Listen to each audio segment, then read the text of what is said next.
السلام علیکم دوستو، ایسے ہی سچے قصے سننے کے لیے ہمارے چینل کو سبسکرائب کریں۔ چلیے ویڈیو کو شروع کرتے ہیں۔ حضرت فاطمہ رضی اللہ عنہا اللہ کے رسول صلی اللہ علیہ وسلم کو اپنے گھر والوں میں سب سے زیادہ پیاری تھی، کیونکہ ساری لڑکیوں میں حضرت فاطمہ ہی سب سے چھوٹی تھی۔ ایک بار حضرت عائشہ رضی اللہ عنہا سے کسی نے پوچھا کہ اللہ کے رسول صلی اللہ علیہ وسلم کو سب سے زیادہ کس سے محبت تھی؟ جواب میں فرمایا فاطمہ سے۔ پوچھنے والے نے دوبارہ پوچھا کہ آدمیوں میں کون سب زیادہ محبوب تھا؟ جواب میں فرمایا کہ فاطمہ کا شوہر۔ جب اللہ کے رسول صلی اللہ علیہ وسلم کو رب کی اور سے تبلیغ کا حکم ہوا اور آپ نے اللہ کے حکم سے توحید کی دعوت دینا شروع کر دی تو مکہ کے قریش آپ کے دشمن ہو گئے اور طرح طرح سے آپ کو ستانے لگے۔ آپ کی تکلیف سے آپ کی پاک بیوی حضرت خدیجہ رضی اللہ عنہا اور آپ کی اولاد سبھی کو تکلیف پہنچتی تھی۔ حضرت فاطمہ رضی اللہ عنہا اپنی کم عمری میں اپنے باپ کی ان تکلیفوں کو دیکھ کر بہت پریشان رہتی تھی۔ ایک بار اللہ کے رسول صلی اللہ علیہ وسلم نے کعبہ شریف کے قریب نماز کی نیت باندھ لی۔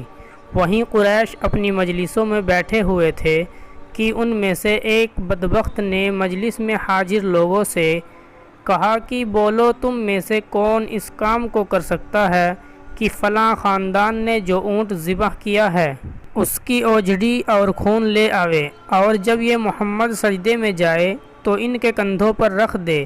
یہ سن کر ایک بدبخت آدمی اٹھا اور پھر اس نے یہ سب گندی چیزیں لا کر اللہ کے رسول صلی اللہ علیہ وسلم کے دونوں کندھوں کے درمیان رکھ دی اور آپ سجدے میں ہی رہ گئے۔ اوجھڑی کے بوجھ کی وجہ سے آپ سجدے سے نہ اٹھ سکے۔ آپ کی یہ حالت دیکھ کر کافروں نے بے خود ہو کر ہنسنا شروع کر دیا اور اتنا ہنسے کہ ہنسی کی وجہ سے ایک دوسرے پر گرنے لگے۔ کسی نے یہ حالت دیکھ کر حضرت فاطمہ رضی اللہ عنہا کو جا کر خبر دی کہ جاؤ دیکھو تمہارے باپ کو کافر لوگ بہت زیادہ پریشان کر رہے ہیں۔ اس وقت حضرت فاطمہ کی عمر بہت کم تھی، لیکن خبر پا کر دوڑی چلی آئی اور سید عالم کے مبارک کندھوں سے وہ گندگی اٹھا کر پھینک دی اور کافر لوگوں کو برا بھلا کہنے لگی۔ حضرت فاطمہ رضی اللہ عنہا کا بچپن دین کے لیے تکلیفیں سہنے میں گزرا، یہاں تک کہ اللہ کے رسول نے قریش کی تکلیفوں سے بچنے کے لیے مدینہ منورہ کو ہجرت فرمائی، اور پھر کچھ دنوں کے بعد حضرت فاطمہ نے بھی اپنی بڑی بہن حضرت ام کلثوم کے ساتھ مدینہ کی طرف ہجرت فرمائی اور پھر ساری زندگی مدینہ میں ہی گزاری۔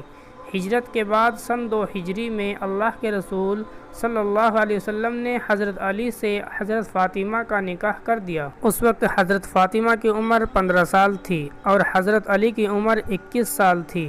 اللہ کے رسول صلی اللہ علیہ وسلم نے جہیز میں حضرت فاطمہ کو ایک بچھونا اور ایک چمڑے کا تکیہ جس میں کھجور کی چھال بھری ہوئی تھی اور 2 چکیاں اور 2 مشکیزیں عنایت فرمائے۔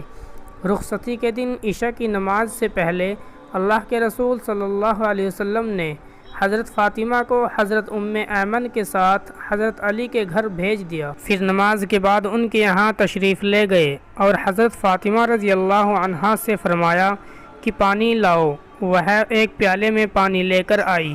آپ نے اس پانی کو اپنے منہ مبارک میں لیا اور اس سے ان کے سینے اور سر پر چھینٹیں دی اور اللہ سے ان دونوں کے لیے دعائیں مانگی۔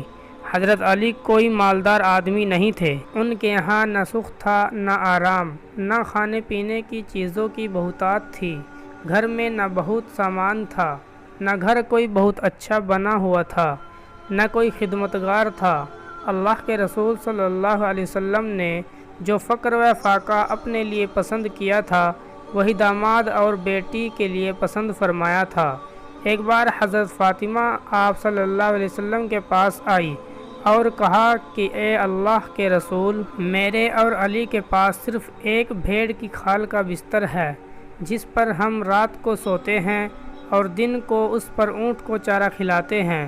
اللہ کے رسول صلی اللہ علیہ وسلم نے فرمایا کہ اے میری بیٹیا صبر کر، کیونکہ موسیٰ علیہ السلام 10 سال اپنی بیوی کے ساتھ ایسے رہے کہ دونوں کے پاس ایک ہی چادر تھی، اسی کو اوڑھتے اور اسی کو بچھاتے تھے۔